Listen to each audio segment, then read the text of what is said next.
O Lord, my God, is there no mercy for a widow's son?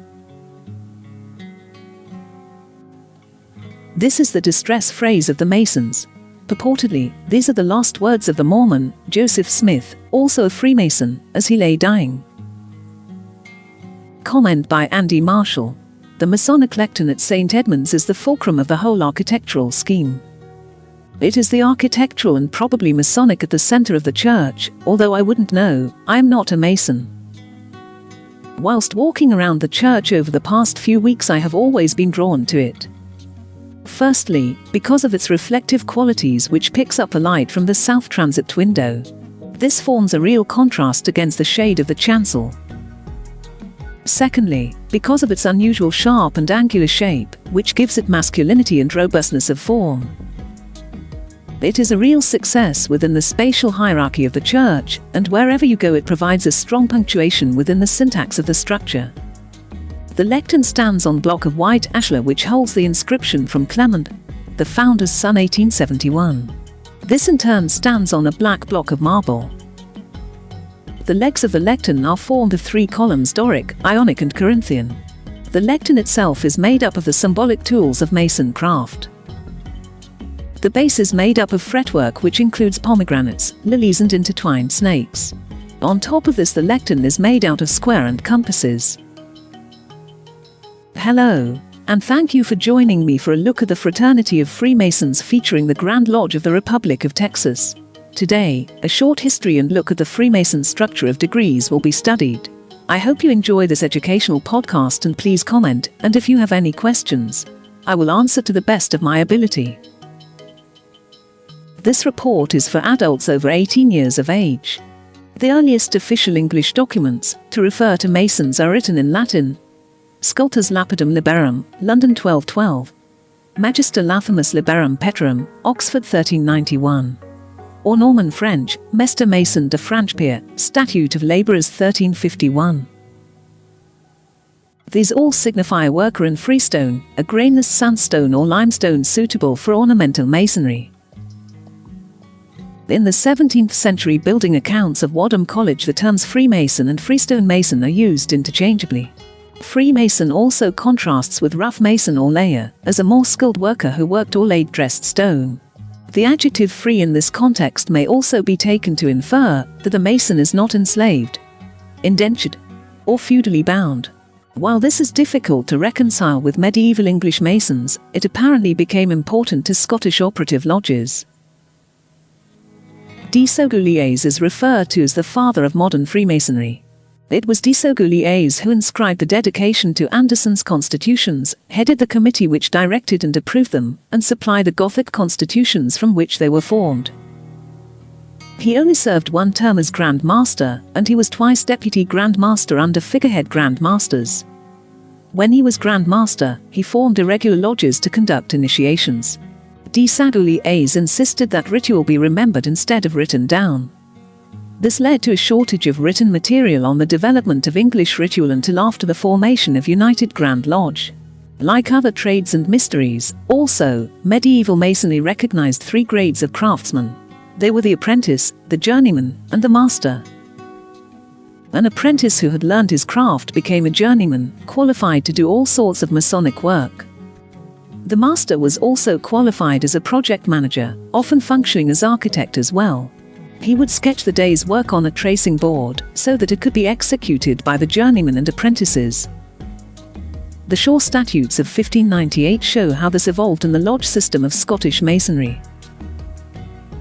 An apprentice, after his term of 7 years was done, he could make the decision to pay to join a lodge and become an entered apprentice. Or, he could elect to freelance on the lower grades of building work as a cowan. The journeymen were referred to as fellows, or fellows of the craft, which according with the Regius Poems Injunction, line 51, that masons should call other fellows by Qth. Anderson's 1723 constitutions seem to recognize only the grades of entered apprentice and the fellowcraft/master.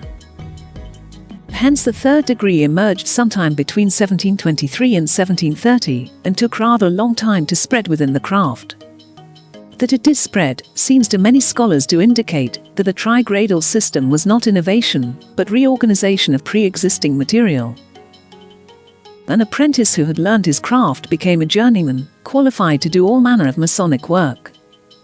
The members of the lodge were brothers in Scottish, or brothers in English. This is a Scottish legal term for those bound to each other by oath. The master was simply the Mason in charge of the lodge, or one who had held that distinction. Freemasonry covers 3 phases. In the beginning, during the Middle Ages, Freemason lodges emerged. Secondly, the admission of lay members is accepted, that is, ceremonial acceptance process made non-stonemasons members of an operative lodge, or speculative masons. Thirdly, the evolution of purely speculative lodges emerged with grand lodges to govern them. The turning point in this process is generally taken to be the formation of the first Grand Lodge in London in 1717. 2 difficulties faced historians were the scarcity of written material, even to the 19th century, and the misinformation generated by Masons and non-Masons from the earliest years. The long history of Freemasonry includes the early development from organized bodies of operative stonemasons to a modern system of speculative lodges organized around regional or national grand lodges. One of the most infamous members of the Freemasonry was Samuel Liddell MacGregor Mathers, who was a co-founder of the Hermetic Order of the Golden Dawn. As you may have realized in a separate Fortuna Report, Aleister Crowley was a master in the Golden Dawn. Aleister Crowley's nickname was Beast 666. He and other leaders were participants and instigators in rituals of sexual magic. This is how Freemasonry got a bad reputation as a fraternity of occultists and antichrist accusations which were unfounded.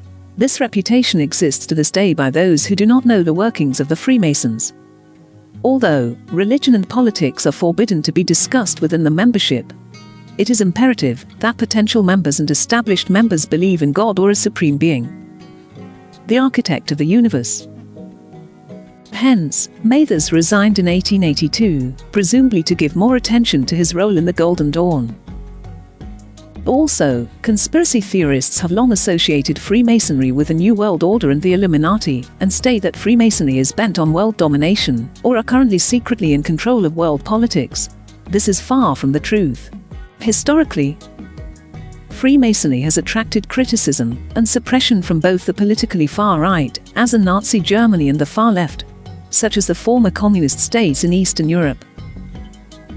While it appears that the occult infiltrated the Freemasons and used their symbols for their own twisted agendas, Freemasons were never meant to be a basis for religion or occult practices.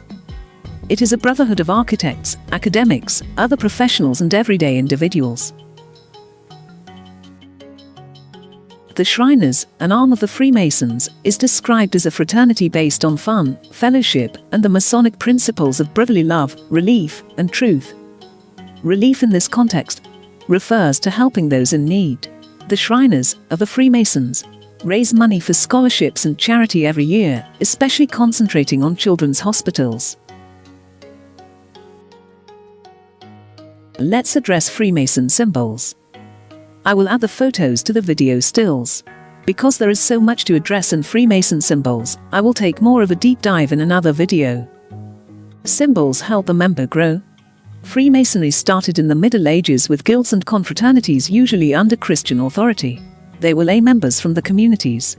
Their purpose was to promote special works and assist others in the community, and hold holy feast days, put on shows, dramas, and entertainment.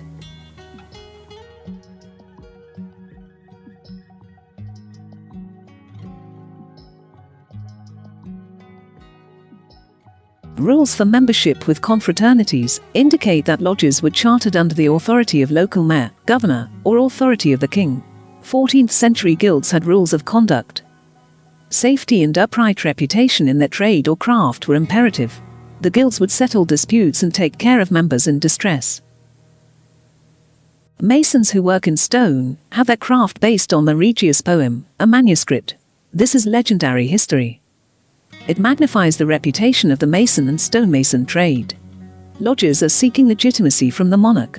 The oral tradition is being passed down, and ultimately minutes will be written down in the future. Here are excerpts from this manuscript.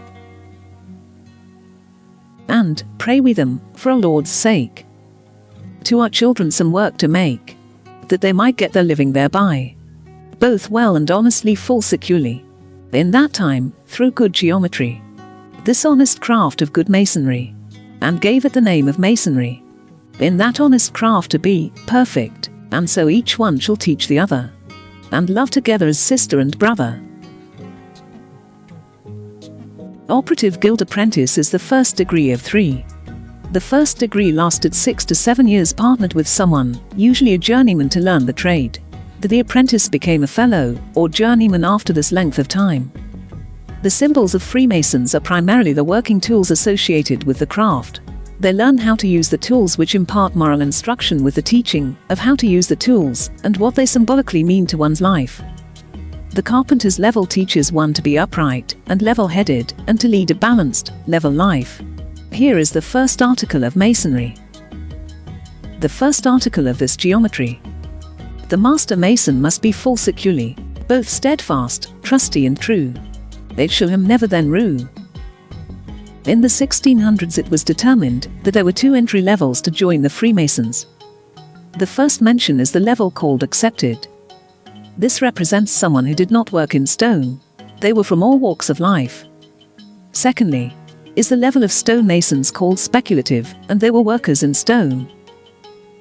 In 1717, 4 lodges in London declare the making of the Grand Lodge. The lodges were named after the public houses where they would meet.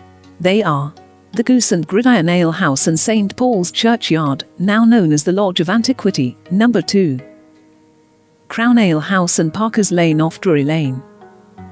The Apple Tree Tavern in Charles Street, Covent Garden, Lodge of Fortitude and Old Cumberland, No. 12.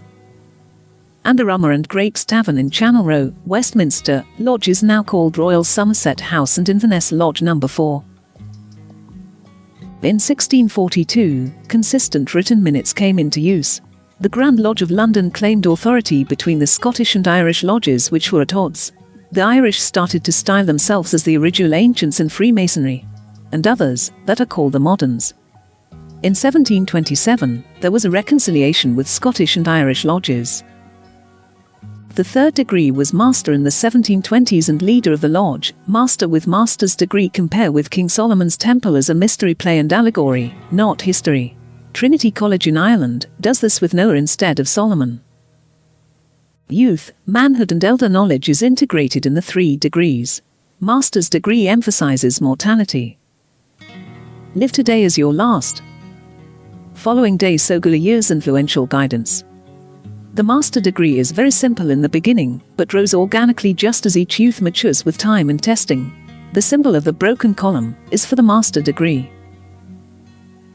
When Freemasonry came to America, the beginnings of laying the cornerstone started with the Scots. The first lodges were Scottish. They were operative lodges. These Masons then went back home, after establishing these lodges in 1720. In Boston, St. John's Lodge was established in 1733, before charters by the Provincial Grand Lodge of London. No written records were started until 1751. In February 1828, Stephen F. Austin brought together Masons for a meeting at San Felipe de Austin, in what is now Texas, to petition the York Grand Lodge of Mexico for a charter to form a lodge. Although the petition reached Matamoros and supposed to be forwarded to Mexico City, no reply was heard of. By 1828, the ruling faction in Mexico City feared liberal elements in Texas that might try to gain independence, and being aware of the political philosophies of English-speaking Freemasons, the Mexican government outlawed Freemasonry on 25 October of that year. Then in 1835, near a little grove of peach or laurel trees near Brazoria, Anson Jones led the effort for dispensation from Grandmaster John H. Holland of the Grand Lodge of Louisiana to be allowed to create a lodge.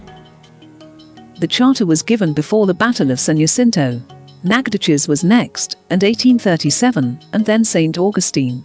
On this date, members met in Houston to form a Grand Lodge. Anson Jones became the first Grand Master in 1838. Later Anson Jones would become the President of the Republic of Texas.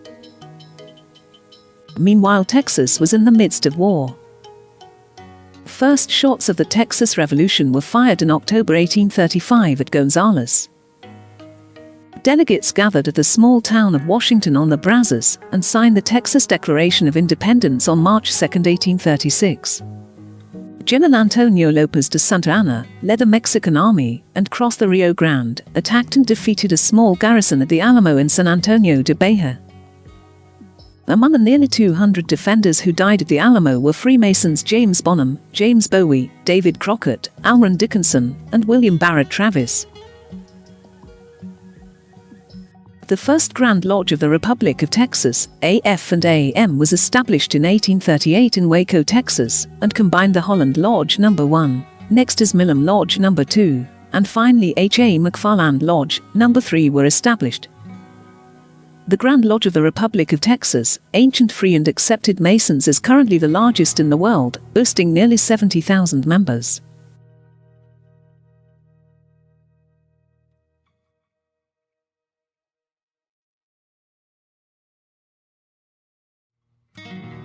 The Grand Lodge of Texas is only one of many Grand Lodges created, however. The Grand Lodge of Texas has a particularly important place in history, having had to contend with the difficulties of war with Mexico.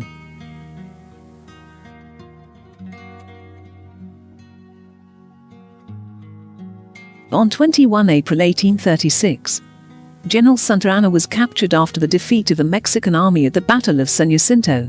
Santa Anna was able to save himself from execution by showing secret Masonic signs as he was captured, and as he was brought in front of General Sam Houston, then giving Houston the secret Masonic handshake. President Andrew Jackson was a member of the same Masonic lodge as Sam Houston, Cumberland Lodge No. 8 in Nashville, Tennessee. He wrote to Houston and appealed to him to spare Santa Anna's life.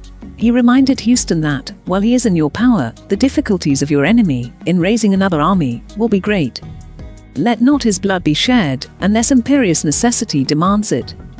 Both wisdom and humanity prompt this course in relation to Santa Anna. On December 20, 1837, during the presidency of Sam Houston, there was a convention in the city of Houston with representatives such as Anson Jones, the last president of the Republic, and others from the Holland Lodge, Milam, and McFarland Lodges congregated to create the Grand Lodge of the Republic of Texas. On May 11, 1838, the Grand Lodge of the Republic of Texas was born, with Anson Jones as the Grand Master. Thank you for joining me today. I hope you enjoyed this report, and if you did, please hit like, comment, subscribe and share. Thanks to the Freemasons for providing this content. Thanks to those Freemasons who died at the Alamo to propel the eventual statehood of Texas. James Bonham, James Bowie, David Crockett, Alron Dickinson, and William Barrett Travis. I want to, again, thank Murph for their excellent app which allows me to bring this and other reports. Thanks to YouTube for the excellent soundtrack. God bless Texas.